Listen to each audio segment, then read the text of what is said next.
Welcome everyone to ETCIO presents ET Studios Digital Compass Season 3, powered by Zscaler. Now today's discussion is on secure cloud advantage, a topic that's becoming mission critical as India races ahead with cloud adoption and hybrid work models. Now moving from old school network setups to cloud for security isn't just a tech upgrade, it's perhaps a whole mindset shift. How do organizations stay secure while embracing the change? How do they keep up with new regulations and fend off evolving cyber threats? And importantly, how do they make sure the remote teams stay productive without opening new risks? We have experts from Zscalers and other companies here to unpack all this and more, sharing insights on how zero trust and cloud security are shaping India's digital future. Let's dive in and please join me in welcoming Praveen Shrikhande, CDIO, Aditya Birla Fashion and Retail Limited, and also Riyaz Tambe, Senior Director Solutions Consulting at Zscaler India. Thank you so much, gentlemen, for joining us for this session at ET Studios today. And I'm going to start with you, Praveen, so directly to the questions. With more cloud use and hybrid work setup, now that we are moving more and more towards a hybrid work setup, how zero trust is helping organizations to move towards a more secure cloud first environment and move away from those old traditional environments? Yeah, see, in our business, in a way, we were always very dispersed. See, we have almost 3,000 odd stores, and some of those are our own stores, some of those are franchisee stores. But in the stores, there's always a point of sale application and several other applications which are running on a endpoint, which need to be secure. But we have no control over the network connectivity into stores. In most cases, it's broadband. In some cases, it's the mall providing it. Some cases, it's a local, provider. So our approach to security had to change when we moved to cloud applications. So essentially, what we realized was that we had to put our security. We couldn't depend on network layer to be secured, since the end application is a SaaS application directly connecting to cloud. So we had to put our security in at the application layer on cloud, and we had to move the security to the endpoint from where the application was going to be accessed. And as part of that, essentially, our approach was that on all endpoints where we are installing any application, and whether that was going to data center or to cloud, we put in uh, you know, zero trust client, which then is able to connect securely to whichever the application without having to really worry about the network layer in between, which we could never be sure that we would be all able to secure. Yeah, all right. Thank you for that answer. And I'll just pick from your answer as well, Riyaz, as we are talking about moving to cloud infrastructure. See, India's data laws are getting stricter day by day, right? So how is Zscaler? I would just want to understand, how are you sort of helping your clients, helping the companies to be compliant while also moving fast towards the cloud? That's a very good question. And look at the current landscape of the business, right? I mean, the important thing is every organization is adopting new technology, and digital transformation is there for real, right? And with digital transformation, what happens is data is everywhere.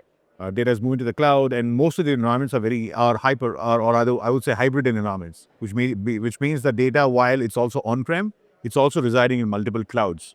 Now, in a distributed environment like that, it's important to have the right guardrails around it.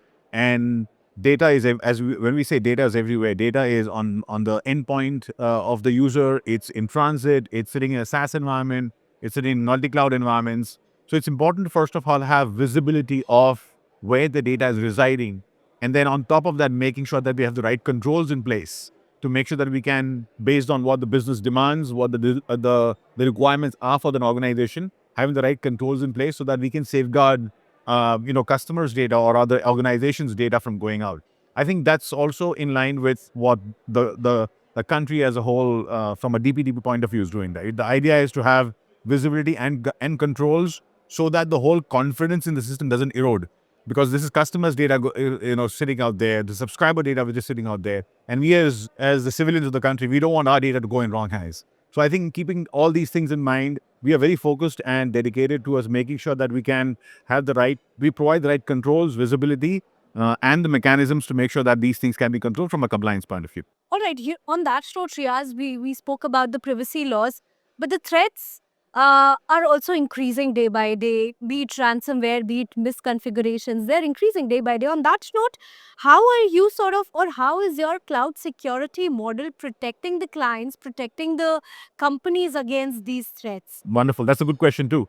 So the important thing is that's where zero trust as a framework comes in, right? And the whole idea is to make sure that how does business happen, right? It happens when two entities communicate with each other. The idea is to have a user connect to an application. That's the whole idea.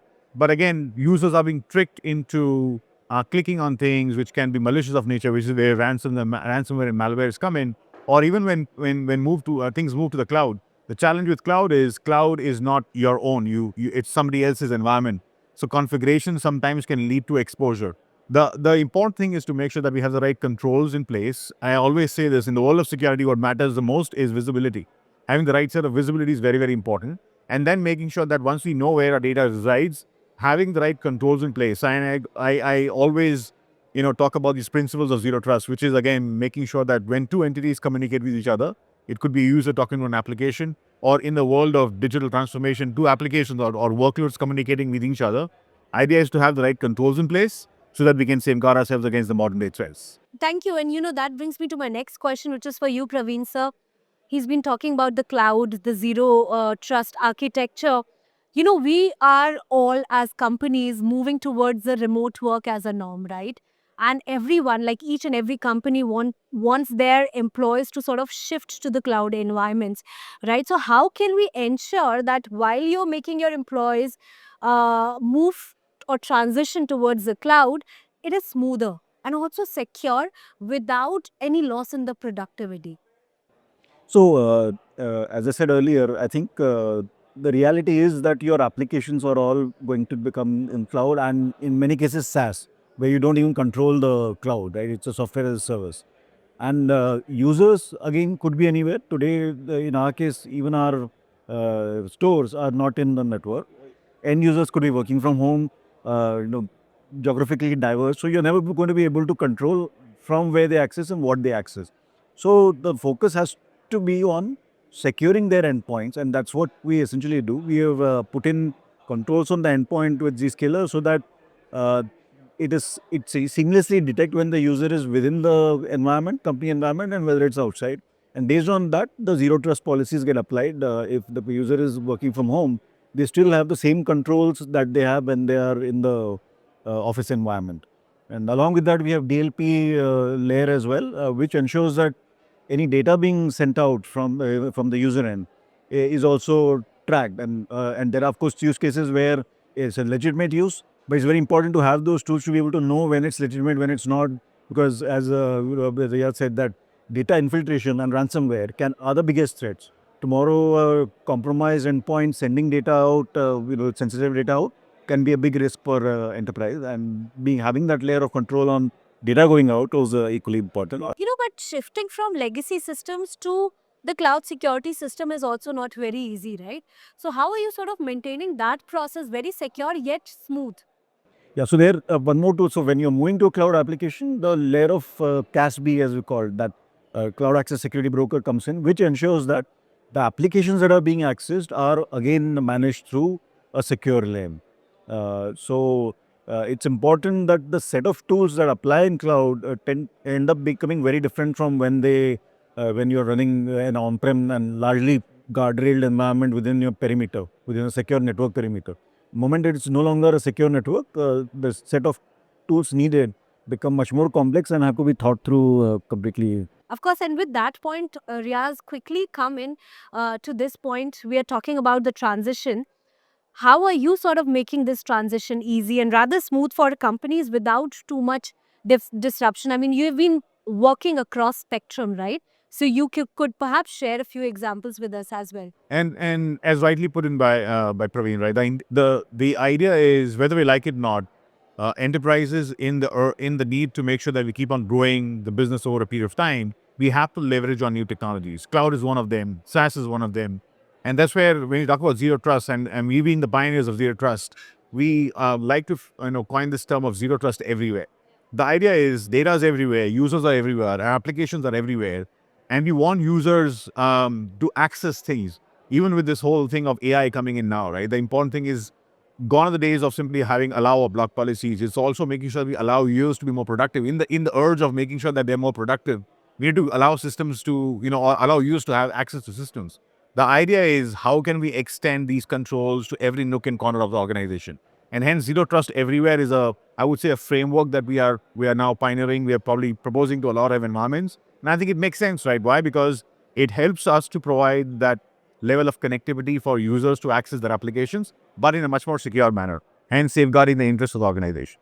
All right, ending this conversation with three key terms: preventive, compliant, and also resilient at the same time. Well, thank you so much, gentlemen, for being a part of this conversation. It was truly enriching for all of us, to the people who are going to see this conversation later. Thank you so much. And to our viewers, stay tuned for many more such insightful conversations only at ET Studios.